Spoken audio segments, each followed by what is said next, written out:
All right, so if more people join, then I'll stop to let them in. If you join, since I said this, I want to let you know that I am recording this, and so normally I have a rule that all of the cameras have to be on when I'm doing a session, but I get it if you don't want to be on a recording, and if you don't want your name associated with it, then feel free to change your name as well.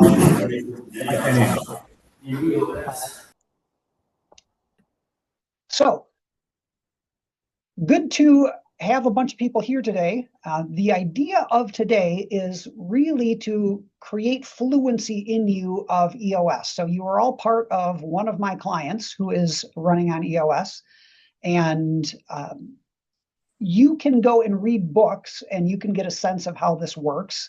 But one thing that I found very helpful is just to be able to meet with people who are in these companies not on EOS, to be able to lay out for them how this thing, like what is this thing and why do we do it and how does it fit together, so people can get that information. So the objective for today is really EOS fluency. That does not mean that you will be an expert in EOS by the time that we're done with this. The idea is that you have learned what you need to learn in order to really plug into this system at your company and be as great of an asset as possible to the organization. So the agenda, there's 5 things that we're going to cover. The first 2 are pretty quick, which is what is EOS and why do companies do it? And then the third part is to go over the EOS model and what we call the 6 key components. And then the fourth is to go over what we call the foundational tools. So there's 20 tools in the EOS toolbox. There's another 10 more that we use sometimes, but there's 5 of those that we call the foundational tools, and those are the ones that are rolled out and impact every single person in the organization. And then after we go through that, then we're going to talk about 2 other things called the People Analyzer and Quarterly Conversations, because as an employee in your company, you have a right to know how your manager is evaluating you, thinking about your performance. And so I'm going to cover how does that work in an EOS company. So the healthy rules here are technology. Obviously, I said already that cameras don't have to be on, and if you want to change your name, go for it. But I can't enforce whatever else you are doing. But please do not be doing other things at the same time. I want you to be fully present in what we're doing. And sidebars, a sidebar is when there's one conversation happening in the room and then other people start talking. And that doesn't happen in Zoom, but what can happen sometimes is people start chatting and using the chat feature. And so I'm going to request that you don't do that. If you have a question or you got lost or you didn't hear something, just interrupt rather than put it in the chat. So that's where we're headed. Any questions before we get going? If you do, just take yourself off of mute and shout them out. And if not, all right. So what is EOS? So from a big picture, EOS is a system for managing human energy. So how do we get all of the people moving in the same direction? That's really what EOS is all about. Now, this was designed for companies. It also works in nonprofits. I've got quite a few of my clients who are nonprofits. People have adapted this for use in their families. So it's really about how do we take a group of people and move them in a certain direction? That's the idea behind EOS. And so there's 3 big ideas or 3 big goals of the EOS process. The first is vision, and the second is traction, and the third is healthy. So vision means first getting the leaders of the organization 100% on the same page with where the organization is going, and then how do we get there? And then the traction component is about how do we teach people to master execution so that they can actually achieve the vision. Usually in organizations, the problem isn't a lack of vision. The problem is the execution of the vision. Like, yeah, we've got lots of great ideas and we know what we should do, but how do we actually make it happen is where people get hung up. So vision is getting everybody on the same page with where we're going. Traction is about execution toward that vision. And then healthy is about how do we build healthy teams in this process? Because we can have a vision, we can be good at executing, but if we don't have healthy teams that are generated throughout this process, then none of this works. And so vision, traction, healthy is the idea. And this was designed for for-profit companies, like I said. The target market for this is 10 to 250 people. My biggest client has 700 people. My smallest has 2. So it obviously works bigger and smaller than that. I don't have any clients in the thousands, but I know of other implementers that are working with clients that have thousands of employees and are publicly traded. So does it work in that? Yeah, absolutely. But really the small to mid-size companies is really where EOS was designed, and that's where all of you in your organizations really land. Why do companies do this? So companies invest in EOS generally because they have a feeling, and it's usually not empirical. It's usually like they feel in their gut that they should be making more progress than they're making. Like, I've got great people, I've got great products, I've got great clients, but 1 + 1 + 1 is equaling like 2.3 instead of equaling 5, like you're supposed to do. You're supposed to get all those synergies. So you put the pieces together, and what you get is greater than the sum of its parts, but I'm putting together all these great pieces, and I'm actually getting less than I should out of this. If I'm the owner, I'm still working too hard, I'm working too long, I'm still accountable for too many things. My people are confused, they don't know where I'm trying to take this thing. That's really the biggest thing that brings people to EOS. EOS is not a turnaround system, so if your company was crappy, you wouldn't be running on EOS. You're running on EOS because you have a good company that is having some struggles kind of bumping up against being an amazing company. And so bringing in EOS is part of aligning all of those moving pieces so that we can be an amazing company. So that's why companies really do this. And the other part of it is really to empower your people. And so I work primarily with the leadership team of an organization. So that's typically the visionary, the integrator, and then whoever is accountable for sales and marketing, operations, sometimes production, sometimes quality, sometimes finance, HR, but like those top level leaders, most of my work is done with them. But EOS isn't a system for just working with like the top C-level people. The idea is that if we can empower everybody in the organization, then everything we do works better and everything goes faster and farther and with less friction, and everybody's happier and everybody makes more money and we all ride off into the sunset happy. So ensuring that you are set up to be able to succeed is a big part of this as well, not just with the leaders themselves. Okay, so that is what is EOS. That is why the companies do it. If you have a question, take yourself off of mute and ask it. Otherwise, sorry, I've got people in the waiting room that I missed.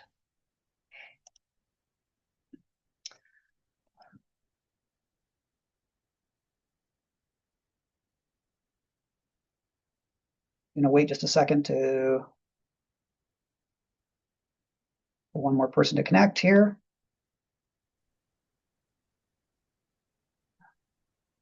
All right, a couple people just joined, and so I want to just give you a quick update that usually I say that all the cameras have to be on, but I'm recording this for some people who can't be here. So feel free to have your cameras off if you want to change your name so that nobody knows who you are or whatever. Let me know, or I can edit you out of that. But that's why it's just Joel talking to the wall at the moment. And I'm going to mute you. And if you've got a question or something, unmute yourself. Okay, so we talked about what is EOS. We talked about why do companies do it. And then the next thing I want to go over is the EOS model. So the big idea here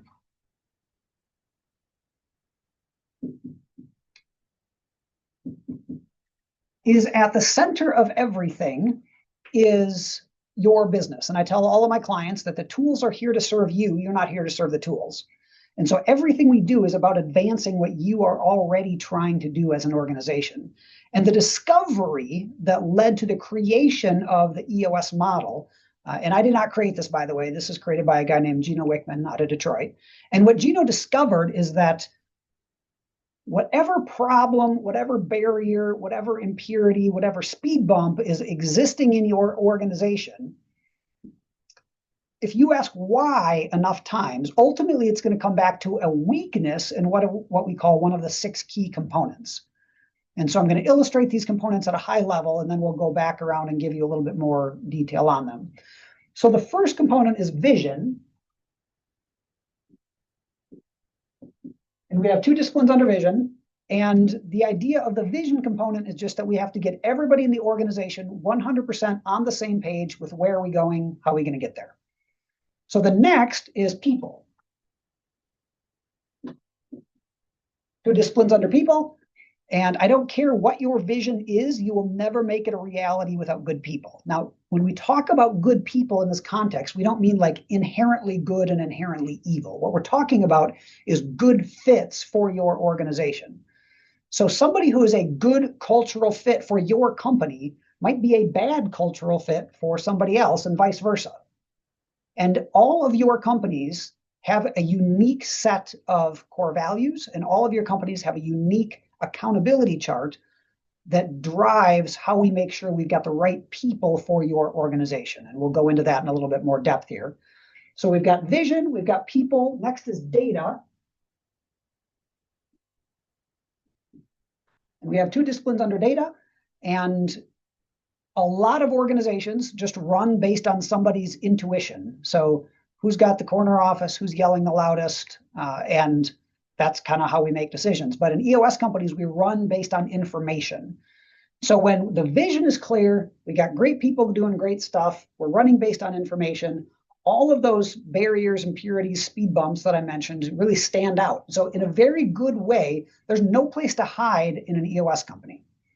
And that doesn't mean that your boss is trying to breathe down your neck and micromanage you. What it does mean is that if something isn't working, it stands out. And so we call those issues. Now, issue, the word issue has become a euphemism in today's business culture for problem. Like nobody has problems, we all just have issues.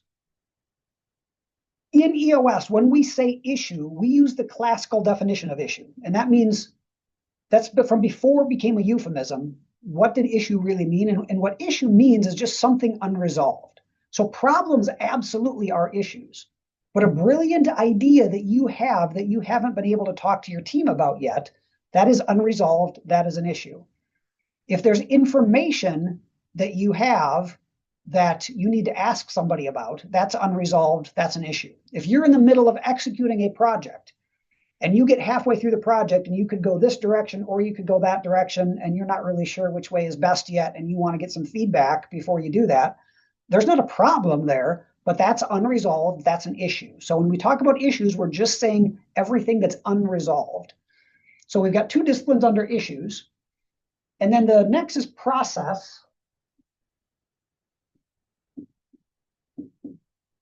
2 disciplines under process.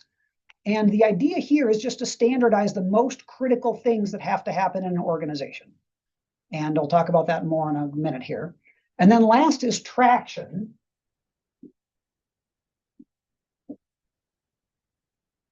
2 disciplines under traction. And this is the part where it's great that we have all these wonderful ideas, but we have to break it down into what people can execute, because nothing changes in an organization until human beings take action. And so how do we take all these ideas and bring them down to action? That's the traction component. And so all of these together, I just threw a Pokeball. Nice job, Joel. So all of these together make up the EOS model. And the idea that companies are going for when they start this is to strengthen the organization in all 6 of these components. And we have an assessment that we use. And at the leadership team level, we take the assessment before we start, and we take it at every annual to make sure that we're measuring progress on that journey. You can ask your leadership team, how strong are we currently in the EOS model? And they'll be able to tell you, what was the organizational checkup? The organizational checkup is what we call that assessment.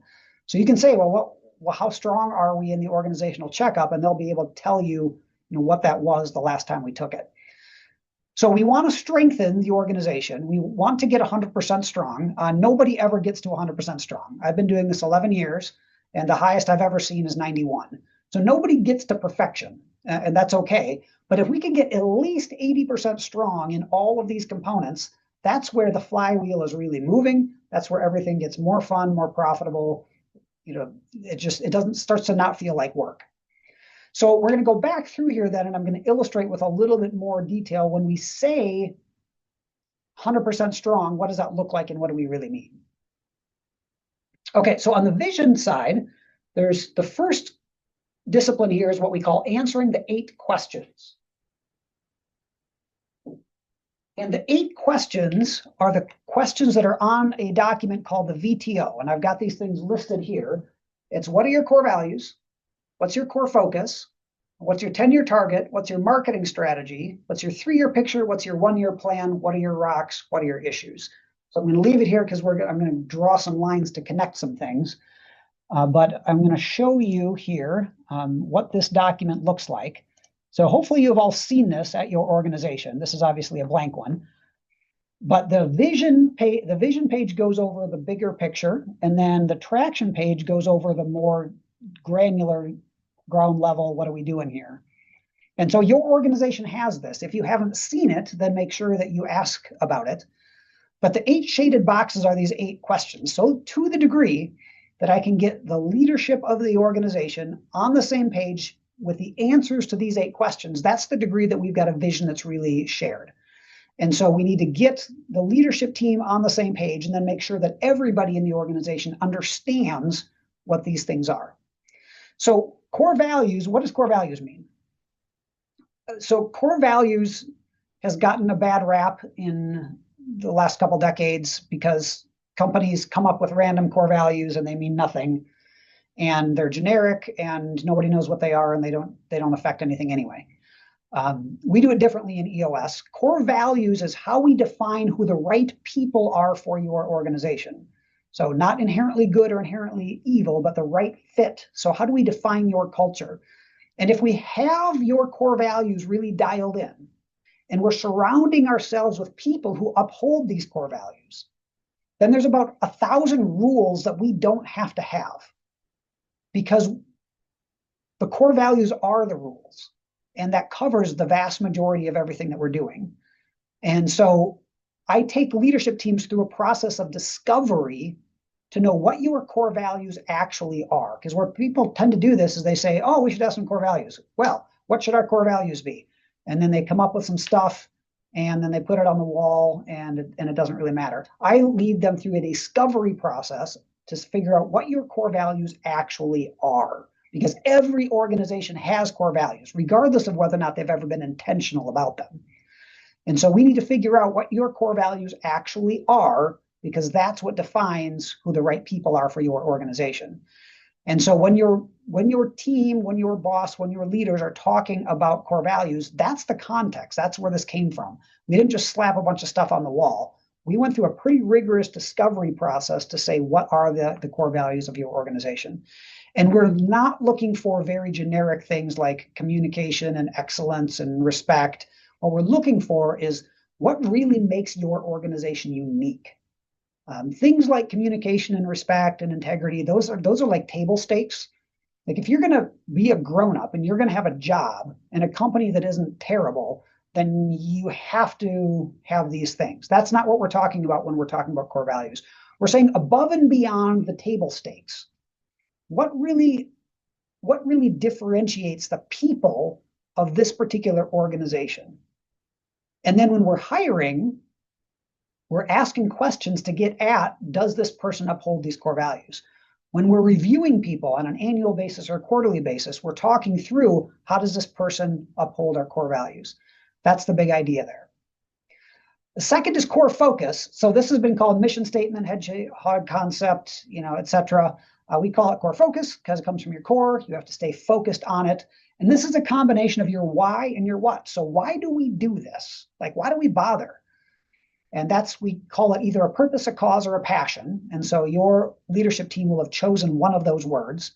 And then our niche is, well, what vehicle are we going to use to take that passion to the world? So if we said that our passion is family harmony, and I have a wealth management client, and I'm not saying it exactly the way that they say it, but just by way of example, their core focus, we're all about family harmony. That's why we're doing this. Now, yeah, we do financial advice and whatever, but we're not doing it because we care about the financial advice. We're doing it because we believe in family harmony and we want families to exist well. We want families to be strong, and nothing divides families like money. And so we care about making sure that we have family harmony. So that's just an example of what their passion might be. And then the niche would say, okay, we can care about family harmony, and there's lots of different ways we could go about that. But what specific vehicle are we going to use to take that to the world? And for them, it's comprehensive financial planning. So yes, it's family harmony. That's our why. But what is the what? What's our niche? That is the comprehensive financial planning. And when we're talking about core focus here, we're not talking about a marketing message. We're talking about a filter that helps us understand what should we be saying yes to and what should we be saying no to. Because there's lots of opportunities, and we don't need all of the opportunities. We've got to stay focused on what is really going to drive our organization. What's our sweet spot? What can we be the best in the world at? That's our core focus. So the 10-year target, this is what's the dot on the horizon. So everything we're doing is lining up to get us into one particular place. And sometimes it's quantitative. We might say, well, our 10-year target is to be $15 million, or our 10-year target is to have clients in 40 of the 50 states, or whatever those things are. It can also be more qualitative. So there's not an exact rule on that, but the important thing is that it's a big overarching goal that inspires people that everybody can kind of work toward. And once we know what that dot on the horizon is, then we can make decisions that line up to get us there. Next is marketing strategy. So this is not marketing tactics. So there's nothing here about SEO and pay-per-click and lead magnets and all that stuff. This is about saying, who is our ideal client? And what is the message that's most attractive to that client? So target market, 3 uniques, proven process, guarantee. A target market is, who do we really want to have as clients? And that's demographic, psychographic, geographic. Like, what are the kind of the vital stats about this company or person that we could look up? Where are they? And then how do they think? What's important to them? And that doesn't mean, well, say it a different way. A lot of companies just take everybody for any reason, and that ends up doing damage to them. You don't need all of the clients. You don't want all of the clients. You just want the clients that are really the best fit for you. There used to be, I haven't watched TV in a long time, so maybe these are still on TV, maybe they're not. But there used to be commercials for a company called Progressive Insurance. I think it was Progressive. And they'd say, go to our website, enter in your information, and we can probably save you money on your insurance. But if we can't, we'll tell you who's cheaper than us. And I was like, that's the dumbest thing I've heard in my entire life. Why would anybody do that? Why would somebody send people to their competitors? Well, now, as a grown-up who has been steeped in this world, I understand the brilliance of what they did, because they figured out, who can we make money on? Who are our ideal clients? Let's get them to give us all their information so we can figure out if they are ideal clients. And if they are, then we're going to say, here's your rate, and it's really nice and low, and we hope that you come to us. And if they say, nah, this probably isn't somebody who's a good fit for us, then we're going to give them a high rate. And that doesn't mean we're necessarily going to say no, but we're going to encourage them to go suck the life out of a competitor rather than coming and sucking the life out of us. And so that's really what we're trying to do here, is zero in on who's our ideal client. And now, if somebody who's not our ideal client shows up on our doorstep, waves money at us, and asks to be a client, we may still take them, but we're not targeting somebody outside of who this really is. Because if you try to appeal to everybody, you appeal to nobody. So we've got to talk to our sales and marketing people and say, this is who you are chasing, this set of criteria. Now, once we know who those people are, the 3 uniques is, what are the differentiators that make our company unique? So everybody's got competitors. Some of our competitors do 1, some maybe do 2 of these uniques, but nobody does all 3 the way we do all 3. So when we're talking to those target market people, and we're saying this is what differentiates us, then they should light up. And so it's kind of a circular thing here. If they don't light up, then they're probably not target market. So they've got to go together. Our proven process then is, what's the process that we take clients through? And it's great if you're a smart person, but they need to see that your organization has a proven process that everybody goes through that's your proven way of doing business. And then guarantee is what's the revolutionary promise that we can make in the marketplace that makes it more likely for people to engage with us. Now, not 100% of EOS clients have a proven process and have a guarantee. I have a client that owns and runs movie theaters. Well, there's not a proven process. Like nobody's going to the movies because they've been shown, oh, well, if you show up at our movie theater, this is exactly what the process is. Let me walk you through it. But if you're doing IT security, then absolutely it makes sense to have a proven process because we want to be able to walk people through how this works. So there's lots of different ways in which proven processes and guarantees make sense, but not every single one has it. So if you talk to your leaders or you're like, well, we don't have that on our VTO, you're not necessarily doing something wrong because not every single person has it. Okay, the 3-year picture then. By the way, if you have questions, unmute yourself and just interrupt. I will not be offended by that. So the 3-year picture, this is called picture for a very specific reason. And the reason is that most people, myself included, can't really articulate the difference between, say, a $10 million company and a $12 million company. I mean, I can tell you a little bit of what might be different, but really high-level finance people can lay out the difference. Most people in an organization cannot. And so we can talk about what the metrics are going to be, but that doesn't help people in general really get a sense of what it's going to look like. And we need that. We need people to know what's it going to look like, what's it going to feel like, and in a very good way, what's in it for me? Why would I bother to stick around at this company? And I tell all of my clients that your people are getting recruited. And they may not tell you, but people are getting inquiries on the phone, people are getting inquiries on via LinkedIn, and we want their antenna to go down. We want you to laugh when the recruiter calls because you see where this company is headed and you see yourself in that picture and you want to be a part of that.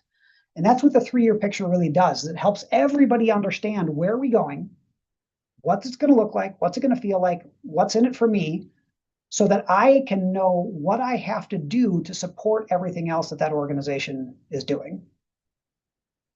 So that's a 3-year picture.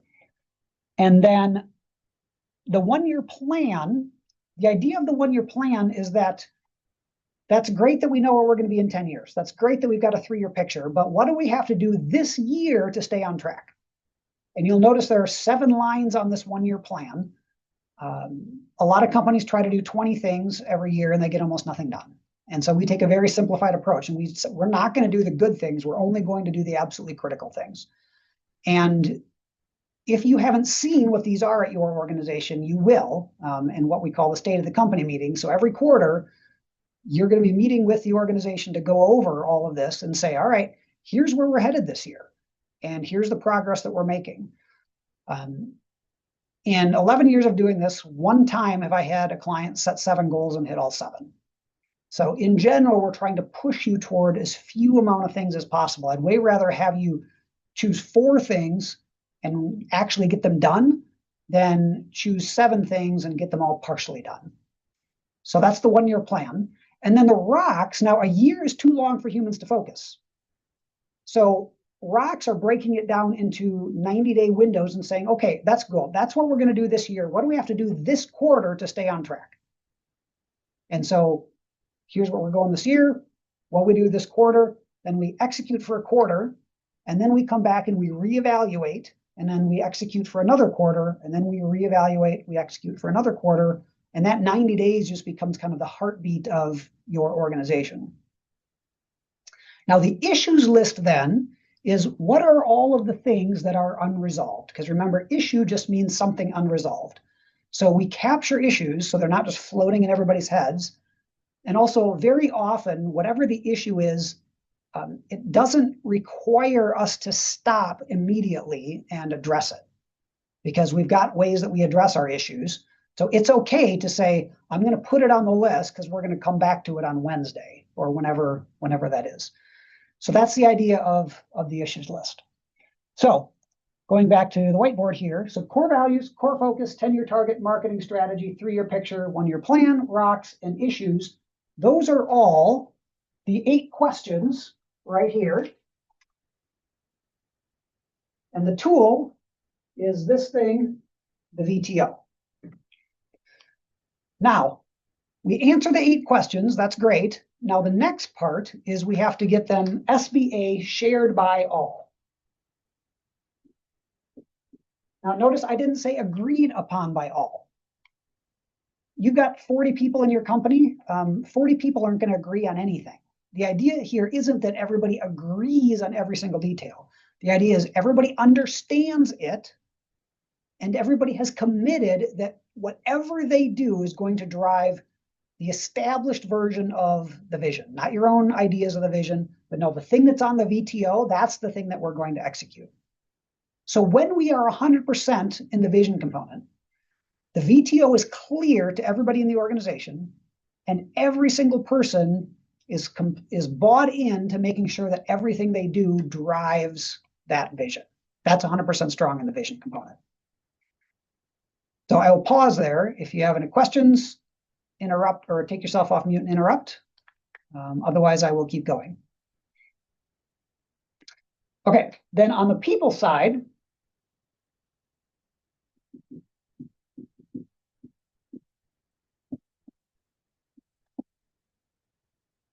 we have to have right people. We have to have right seats. So this is a Jim Collins concept, straight out of Good to Great. We got to get the right people on the bus. We got to get the wrong people off the bus. We got to get the right people in the right seats on the bus. And so when we say right people and we say right seats, there's specific EOS tools that we use for that. When we talk about right people, we're just talking about whether or not somebody upholds your core values. Now, they may be completely incompetent. That's different. Or they may be supremely confident, but in other areas. There are many of my clients that I uphold their core values, but there's no seat at your business that I would be good in because I'm not a right, there is no seat for me. That doesn't mean I'm a bad person, but it means that we can't have people at an organization and expect to succeed if they don't uphold our core values and be good at their job. So right people is just about the core values. And so when you talk to your leaders in your organization, it should be very clear what are our core values, because those are the kinds of people that we need. And those are the behaviors and the values that we really uphold in the organization. Okay, so then the next part of that is the right seats. Now, right seats is separate from core values. Right seats is just about how good you are at your job. And the tool we use for that is the accountability chart. And in the accountability chart, this looks kind of like an org chart. But if you call it an org chart, all of the EOS people get really bent out of shape because org charts are focused on reporting relationships and titles, and accountability charts are focused on how do we actually get things done in an organization. So it looks like this.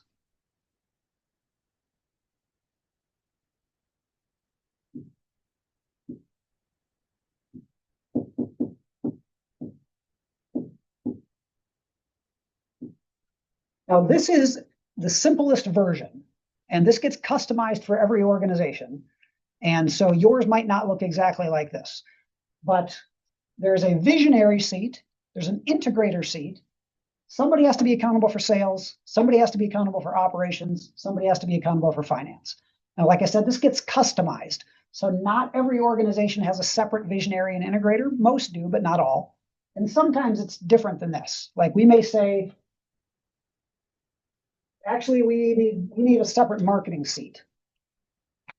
So yours may look slightly different, and that's fine. You didn't do something wrong just because it doesn't look exactly the way I drew it. But in EOS, we take a structure first, people second approach. I just talked to a guy this morning who is trying to figure out what people he should have in his level 10 meeting. They're self-implementing EOS. He's talking about doing it fully with me either later this year or early next year, but like what people should I have? Nope, that's the wrong way to look at it. What we're doing is we're saying, what's the simplest and best structure to get this organization where we need it to go? So what voices need to be represented at the leadership team level? And we figure out what those voices are. In this case, it's marketing, sales, operations, finance. Then we need to figure out what are the critical things that each of these people needs to be accountable for every day. Now, this isn't duties. So we're not trying to say this is what you do every day. We're trying to say what are the things that you ultimately are accountable for making sure happen. And so if you're the operations person, you might be accountable for procurement and quality and your QMS and manufacturing and shipping and receiving or whatever. If you're the finance person, you're probably accountable for accounting and for compliance and for payroll and HR and financial reporting or whatever those things are. So there's just a handful. And you may need 4-page job descriptions to satisfy HR requirements and for hiring, and that's totally fine. But on an accountability chart, we're just saying, what are the critical things that you need to obsess over every day? Now, you being accountable for it does not necessarily mean you need to do it. So the finance person who's accountable for all that stuff probably doesn't do it all. The operations person isn't going to do all of the manufacturing and all of the quality and all of the delivery. They're not going to, but they're responsible, or I'm sorry, not responsible. They're accountable for making sure that it happens.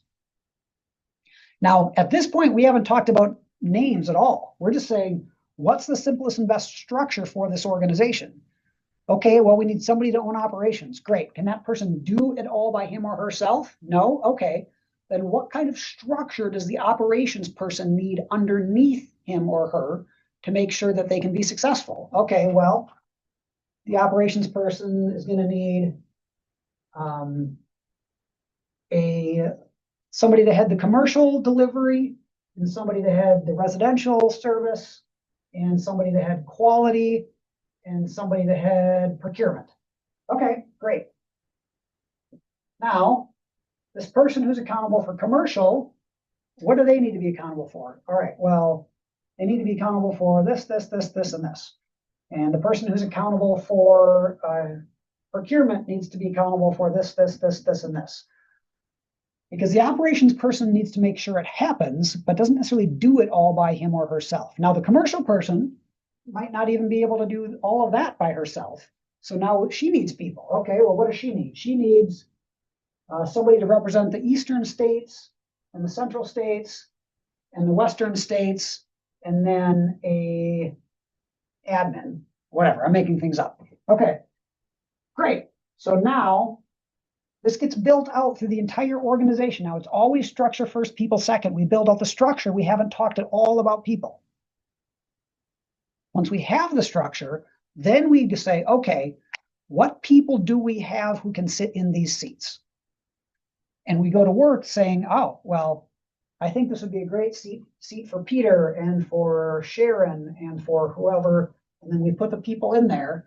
Now, how do we know if somebody is in the right seat? And we do that with what we call GWC. G stands for gets it. W stands for wants it.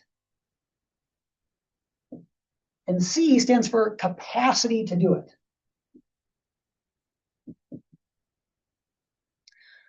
So GWC is a verb in EOS. We talk about whether or not somebody GWCs the seat.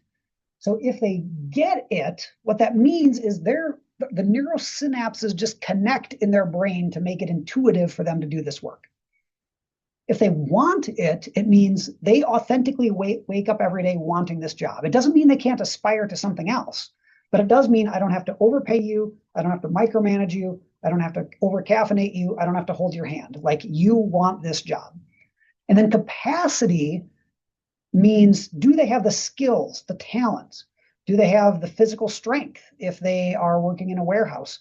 Do they have the certifications? Do they have the licenses? So gets it is really what were you born with? If you are a finance person, you didn't understand GAAP accounting when you were 4 years old, but the raw brain power that makes it intuitive has been there your entire life. Now, you had to learn how to operate QuickBooks. You know, that's a capacity thing, but get it is what were you born with?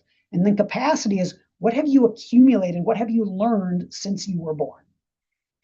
So forget about core values. If somebody is in the right seat, then we look at the things that they're asked to be accountable for. So it's not this ethereal idea about finance. No, it's we need somebody to obsess over these 5 things.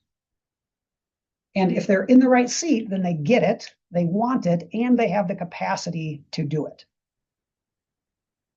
So you should have been shown, depends on how far your company is in the EOS journey. Many of you will have already been shown the accountability chart and said, this is the seat that we have for you. Does this make sense? If you haven't, that's coming, because you absolutely have a seat and you need to know, like, what seat am I in and what are those handful of things that I'm supposed to obsess over every day? That's the message of the accountability chart. The other thing above this, the visionary and the integrator, most companies differentiate these roles. Some have one person that can sit in both. A visionary is typically a big picture thinker.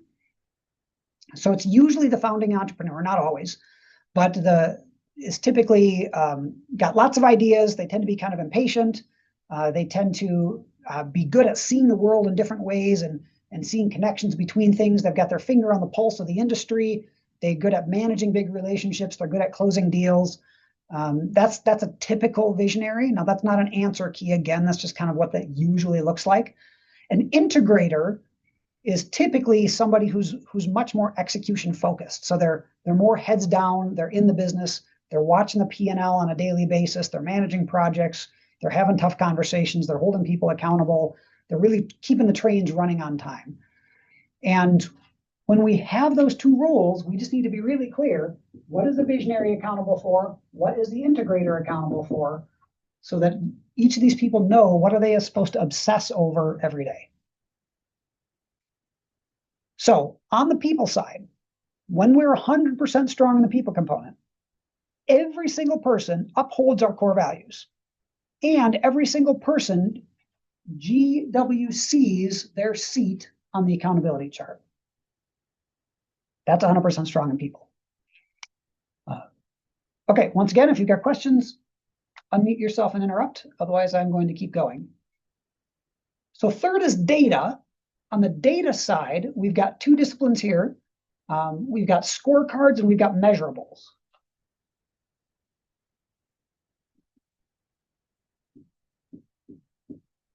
Now, the big idea of a scorecard, I like to think about this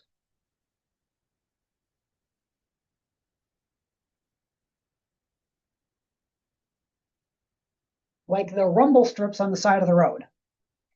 So if you are driving down the road and your car goes beep at you, there is not a problem.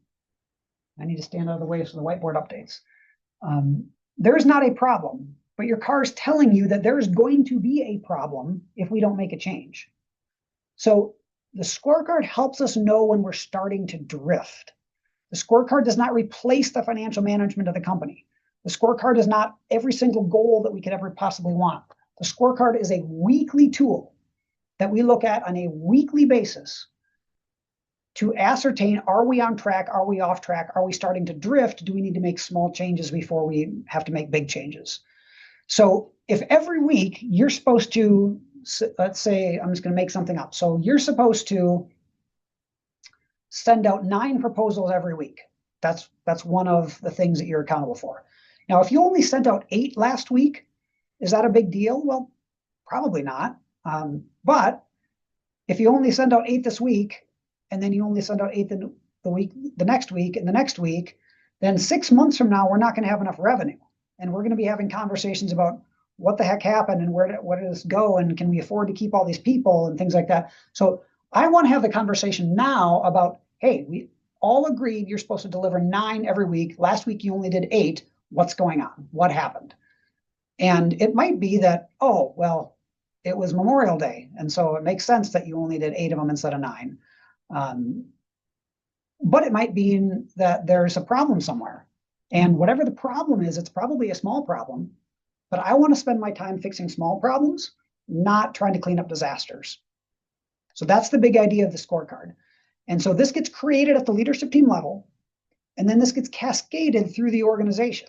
So this team has a scorecard.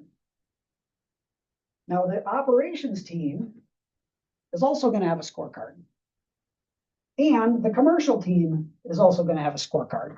So every team has its own scorecard, and which is the handful of numbers that we're looking at on a weekly basis to track our activity and make sure that we are on track and we're not starting to drift. So that's a scorecard.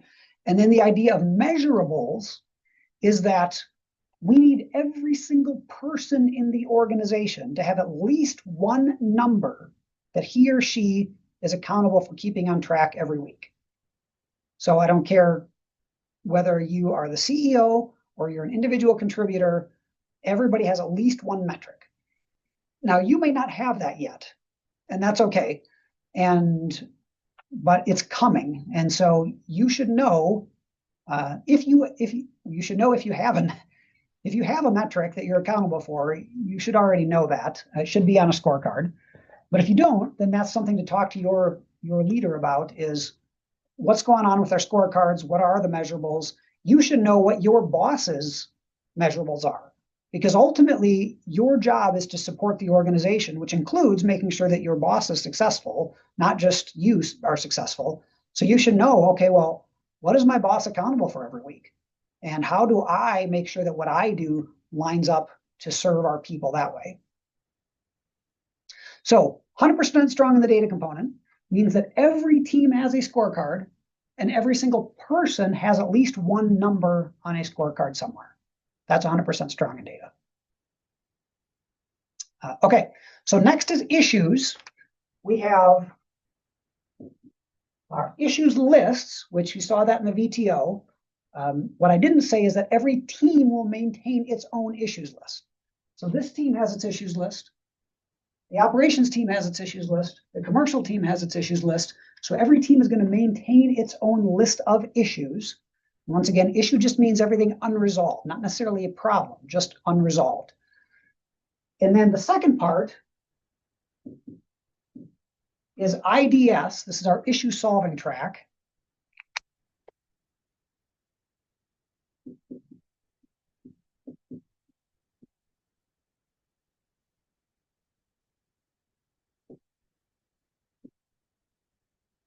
So IDS stands for identify, discuss, and solve. So whatever the issue is, we don't just start talking about it randomly. What we do is we say, okay, well, that's the issue that's listed there, but what's underneath that? And we ask why, and we ask why, and we dig, and then we eventually figure out, oh, okay, all right, so yeah, that's what we wrote down, but the real issue, if we dig down a couple levels, is this thing. And once we know what that is, then we move on to discuss it. And everybody who has something to say says it one time. More than once is politicking, and we don't have time for that. When the discussion starts to get redundant, then we say, okay, what are we actually going to do to make this go away? And every team is going to solve its own issues on its own issues list using this IDS issue solving track. Now, this sounds simplistic, and this is more art than science, and it's not intuitive right away. So if you're like, well, that sounds hard, or you're like, well, yeah, we're trying to do it, but it's a little bit rocky. It's okay. Like, it will come. You'll get better at it as you do it. And I am always working with my teams on how can they IDS better and how can they teach IDS better in their organization. But when we're 100% strong, every team will have its own issues list. Every team will be using this IDS issue solving track. All right, next is process. We have to get our processes documented, and we have to get them FBA followed by all. Now, if you come from a manufacturing background, you're used to quality management systems and SOPs and lots of documentation. In EOS, we take a different approach. The 20/80 approach, where we document 20% of the process that gets us 80% of the results. The idea here is not to say, okay, well, John's on vacation, so Joel's going to go sit in his chair and do his job. And I need to be able to flip in this book and know exactly what to do for every single exam. That's not what we're talking about. What we're talking about is saying, let's say we've got 4 project managers. All 4 of them are absolutely the right people. They uphold our core values. All 4 of them are absolutely in the right seats. They GWC their seat. Now, whichever way these 4 project managers wanted to manage their projects would probably be just fine because they're all the right people in the right seats. But if we have 4 project managers with 4 completely different ways of managing projects, that's not going to work. We have to standardize and say, no, this is the way that we're going to do it at our organization. Now, that doesn't mean that we're documenting every single detail of everything that could ever possibly happen. What we're documenting is what are the things that we have all agreed are going to happen every single time without fail. Now, there's room for some creativity, and people may have their own kind of style with some things, but the whole organization can depend that when we manage projects, we're never going to create a scope of work until we have run it by finance. And we're never going to ask for the signature without a scope of work. And so we run it by finance, then we get the scope of work, then we ask for the signature. Now, we're never going to turn it over to operations if we don't have the signature. So make sure you have the signature before you turn it over to operations. Once it goes to operations, so pretty high level steps, usually a 1 or 2 level outline is enough here. And so we're not talking about how do we fill out a vacation request form. We're talking about what is the overarching marketing process? What's the overarching sales process? What's our people process? What's our finance process? We've probably got a couple operations processes. And we just need to know 20/80 approach, what has to happen every single time so that we can, as an organization, we can depend on this predictability. So 100% strong in process component means all of our core processes, and there's just a handful. We're not talking about 30, we're talking about 6 to 10. All of them are documented, all of them are simplified, and all of them are followed by all. Every single person who has a piece in that process is doing it that way every single time. Okay, so next is traction.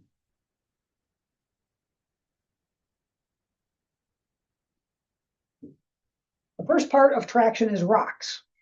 And we talked about rocks with the VTO. What I didn't say then is that rocks also are going to cascade through the organization.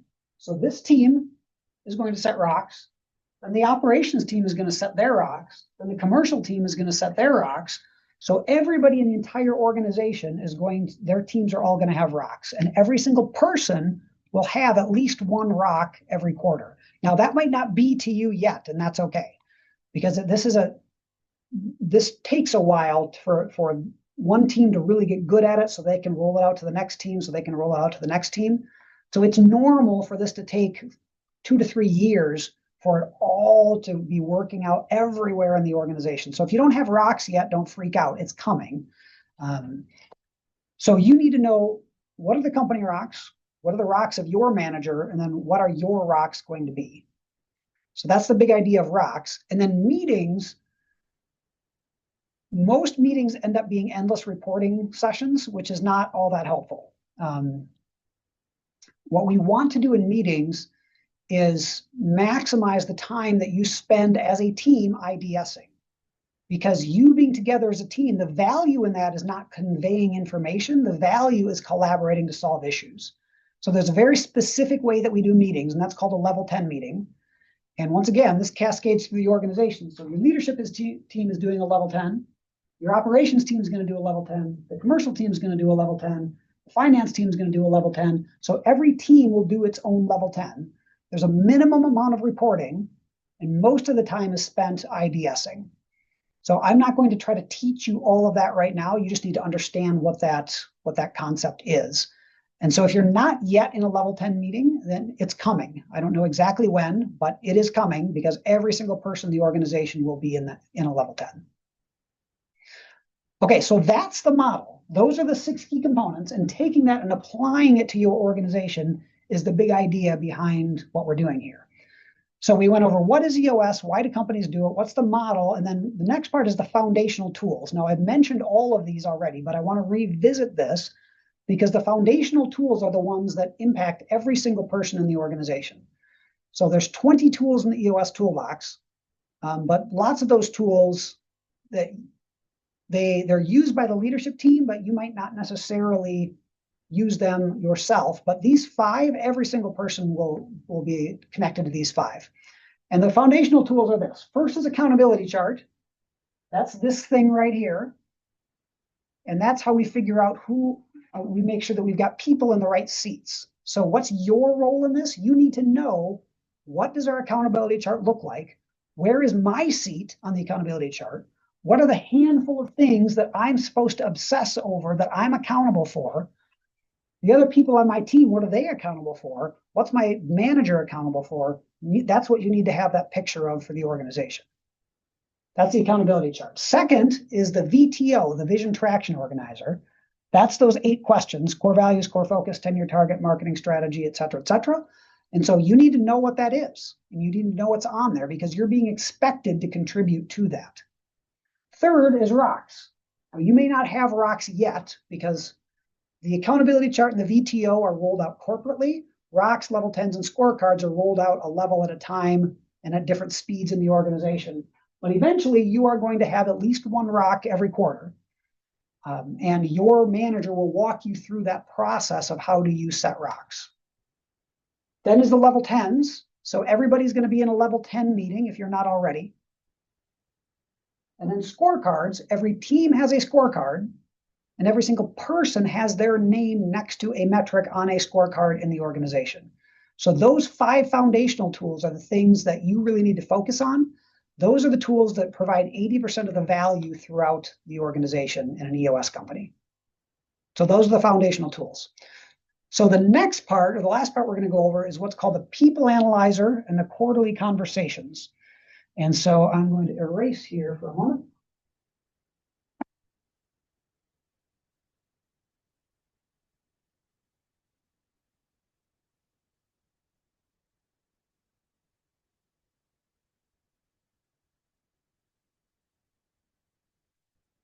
So the People Analyzer and Quarterly Conversations are not foundational tools. So if you're a manager, you're going to be accountable for using these. If you're an individual contributor, you will be affected by them, but you won't be accountable for doing it yourself. But you have a right to know how you are being evaluated inside your organization. And so that's what these tools are, is the People Analyzer and the Quarterly Conversation. These are the main ways that this is happening. So the People Analyzer looks like this.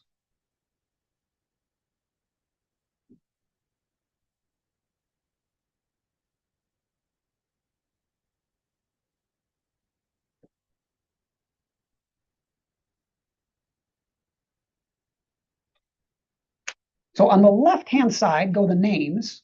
So we're going to say Joel is here, and Shiva is here, and Ronald is here.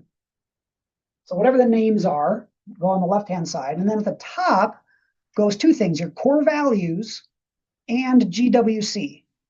So we've got core value. We're going to say that this one is, it's going to choose some random ones from clients of mine. So C, beyond. I'm going to say act like an owner. I'm going to say own the solution. And I'm going to say joyful rigor. So these are all straight. I picked 4 random ones. So as you'll notice, these aren't communication, respect, integrity. They're things that really differentiate people in these organizations. So the core values go first, however many core values there are. I just picked 4. And then we have G, W, and C. And the People Analyzer is about evaluating our people on each one of these things. Now, you do not have to be perfect in this. Not even the people on your leadership team are likely to all be perfect here. But the rating system works like this. For each of the core values, you're either given a plus minus, or a minus. So nobody's perfect, but plus means, yeah, you know what, most of the time, this person upholds this core value. Plus minus is, yeah, sometimes they do, sometimes they don't. And minus is usually not. Now with GWC, there's not a plus and minus. It's just a yes or a no. And so if we're evaluating Joel based on this, we'd say see beyond. Based on my understanding of this core value, which I'm not going to go into at all, but I would rate myself a plus minus. I do that some of the time, but that's not inherent to who I am. Act like an owner. Yep, I'd give myself a plus on that. Own the solution. I'd give myself a plus. Joyful rigor. I'd give myself a plus minus. And then the GWC goes back to the accountability chart. What are the things you're accountable for? Do you get it? Yes or no? So we're going to say, yeah, I get it, and I want that seat, but I don't have the capacity to do it. I'm not being like the technical execution of this is really tripping me up. Now we can do this all day long, and it doesn't matter unless we agree on what's the bar, what's the minimum acceptable threshold to be a right person in a right seat. And so for an even number of core values, it's going to be 2 pluses, 2 plus minuses, and no minuses, and a yes, yes, yes. For an odd number of core values, usually it's one more than, so if you've got 5, it's going to be 3 and 2. So in this case, I'm a right person. I uphold the core values to the extent that I need to be able to say, yes, I'm a right person for this organization. But you might, if Shiva has a plus, a plus, a plus, and a minus, that's a deal killer. We can't have somebody here who's a minus on any one of our core values. So when we are hiring people, we are going to be asking questions to figure out how well do they do see beyond? How well do they do act like an owner? How well do they do own the solution? How well do they do joyful rigor? And then whoever's interviewing them is going to come back afterward and fill out a people analyzer and compare and see what they think about this person. Same with GWC. Now, once a year, when you have an annual review, your manager will be filling this out and going over it with you. And usually they will ask you to fill it out, and they'll fill it out, and then you come back together and you compare to say, well, how do you think you're doing on these? How do I think I'm doing on these? So gone are the conversations about like, hey, you're doing a great job, or you're not doing a great job. No. If there's a problem, if there's something that's not right, we're pointing at it saying, hey, you know, Joel, see beyond is you're not perfect there. Here's where I see you on it. Or, yeah, you get it, you want it. I'm not sure you got the capacity to do it. So we're really zeroing in on which part of this isn't working quite right. Now, being below the bar doesn't mean that you're automatically fired. It just means that we've got to figure out what's going on here and see if we can fix this.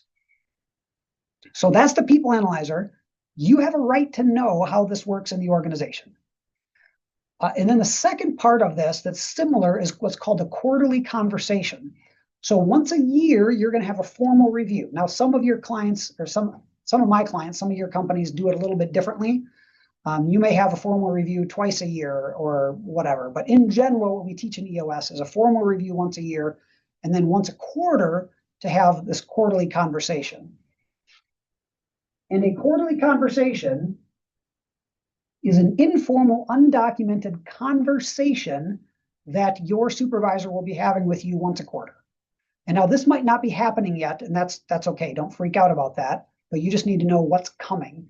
And in this quarterly conversation, there's a few things that you're going to talk about. You're going to go over what's working.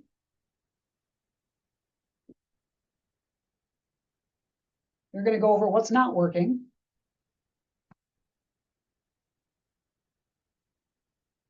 You're going to go over your roles on the accountability chart. So remember those 5 or so, and 5 isn't a magic number, but 4, 6, whatever. And the point is, it's not 12. If you're accountable for shipping and receiving, what are the handful of things that you're supposed to obsess over every day? Those are your roles. So we're going to go over roles. We're going to go over the core values. And the rocks. So you should not expect that HR is involved in this. you should expect that you're going to have a conversation with your supervisor. What's working? What's not working? Let's talk about the roles. How's that going? Let's talk about the core values. How do you feel you're doing on that? Let's talk about the rocks. How do you think that your rocks are going? The big idea here is that there should never, ever, ever be a surprise at an annual review. There should never, ever, ever be a surprise unless something drastic has changed in the last quarter. We don't say, something's not quite right here, but we just ignore it for 9 months until we get to an annual review. Nope. We're having this conversation every single quarter to make sure that we're on track. Now, once again, you may not have this yet, and that doesn't mean that your company's doing it wrong. What it means is that it might not be rolled out all the way, but this is coming, and this you can absolutely expect this. And if you're not doing this yet, you should be talking to your manager saying, "Hey, when are we going to start doing annual reviews using the people analyzer? And when are we going to start doing quarterly conversations if we're not yet?" So if you've got any questions, unmute yourself and ask. Otherwise, I'm going to keep going here. So you do not need to know everything about EOS. That is not your job. That's my job. And your leaders need to know a lot about EOS. But really, the idea of today is fluency. So for you to be more comfortable with what this is and what your role is. So I'm going to recap what you need to do, what you need to be aligned with here. That's the accountability chart. You need to know what the accountability chart looks like. You need to know what your seat is on the accountability chart. You need to know what your roles are so you know what you're supposed to be accountable for delivering. You should know what are the accountabilities of your coworkers, and you should know what are the accountabilities of your manager. Now, if you are also a manager, then you should understand the people below you as well. But that's the big idea of the accountability chart. The VTO, you should know all of this content, not necessarily by heart, but you need to be familiar with it so that you can make decisions that line up to drive all of these things. Your manager will love it if you say, "Hey, yeah, but if we do that, is that really going to align with the 3-year picture, or is that going to take us off track?" Or, "Wait a minute, like that's a great opportunity, but I'm not sure that it fits in our core focus." Or, if we're going to get to this 1-year plan item and we've only got 6 more months, our department should really probably be setting some rocks to make sure that we drive that thing, rather than just putting on your blinders and saying, this is what I'm executing right now. To be able to look at the big picture of it and how what you do fits into that is what you should be doing. Next is the rocks. If you don't have rocks yet, you should know what the company rocks are. So you see what the big priorities are that the company is working on this quarter. And you should also know what your manager's rocks are, and then know what your rocks are, know what your colleagues are working on. If you have people who report to you, you're going to lead them in setting rocks. The level 10 meetings, if you're not in a level 10 meeting yet, it is coming. And so you just need to be looking for that and making sure that you support the level 10 meetings as they come. And then last is scorecards, making sure that you know what the scorecard looks like for your team. Now, you might not have it yet, but it's coming. You know what the scorecard for your team looks like, and you know what of those measurables are you specifically accountable for. Now, this is going to happen with you, not to you. So if a manager is doing this right, they're not just saying, "Here's the scorecard, go get them." The idea is to say, "Okay, well, here's the scorecard for my team. Here's what I, Joel, am accountable for. Now let's figure out, for the people who report to me, what should our scorecard look like to be able to drive everything upstream?" So you should be included in that process versus just, here's your number. But you will have a number if you don't already. And then the last part being the people analyzer and the quarterly conversations. An annual review will include the people analyzer. The quarterly conversations will happen every quarter. If it's not happening yet, it will be, and you just need to be aware of that and make sure that you're staying in touch with your manager about how that's happening and when it's happening. Okay, so that's the big idea. That's the content I wanted to cover. And if you have questions, you can either unmute yourself and ask now. You can also ask your manager. If your manager doesn't know, they'll say, call Joel, and you can talk to me, and I can help you understand these things as well. So if there's any questions or comments, wonderful. Otherwise, then I I saw have a one question. person. Yeah. Yeah. I was wondering, is every employee at the company supposed to be in an L10 meeting? Yes. Okay. Yep. It might not be happening yet, but yes, that is the idea. Now, I will say some companies make a proactive decision to not include some people in a level 10 meeting. Like we've got 15 bus drivers and we're not going to have our bus drivers in a level 10 meeting every week. We teach that you should, that your bus drivers are going to be more effective if they're in a level 10 meeting, but not every company chooses to do that. So the idea is, yes, every single person is a level 10 meeting. But it's possible your company has decided not to for some reason. And if that's the case, then talk to your manager about that. Okay, thanks. Yep. I'm wondering, is there any way in which this really varied from the book? I didn't see much that it was like different than the like what the heck is EOS book. No, the What the Heck is EOS book is a great summary of all of this stuff. And so if I said stuff different than what's in the book, then that's a problem, because my intention was not to go over different things. My intention is some people want to read a book and that works great. Some people are just going to want to say, let's just sit down for an hour and a half and go through it all. But no, I'm not trying to deliver different content. Okay, awesome. No, just I want to make sure I didn't like miss anything. Sweet. Thanks so Nope. much. No, you didn't miss anything. And there is a book called What the Heck is EOS? And I provide the EOS books for my clients. And so if you want a copy of What the Heck is EOS, which is it's a shorter, so Traction is the first book, and that's kind of the bigger brick of a book. What the Heck is EOS is kind of like what I talked about here. It's designed for employees in companies who have not been on the leadership team, so they're not privy to kind of everything that I'm doing with them. If you want a copy of that, talk to your manager and say, can I get a copy? And he or she will say yes. And either they've got them or they'll say, I'm out, but let me talk to Joel, and then I will mail more copies to your organization. So if you want one, I will absolutely make sure you have one. Thanks so much. Yeah. Anything else?